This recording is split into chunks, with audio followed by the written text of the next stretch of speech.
Akui dulu playboy Baim Wong ternyata masih sering diganggu cewek meski udah nikah. Sosok Baim Wong kini diketahui sudah menjadi seorang kepala keluarga. Ya, suami dari Paula Verhoeven itu bahkan telah menjadi sosok ayah untuk dua anaknya.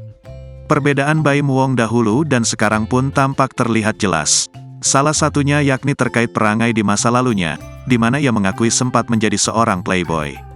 Fakta tersebut pun terungkap tatkala Baim Wong hadir menjadi bintang tamu kanal YouTube Maya ALELDUL TV yang diunggah Senin, tanggal 19 Februari tahun 2024 lalu.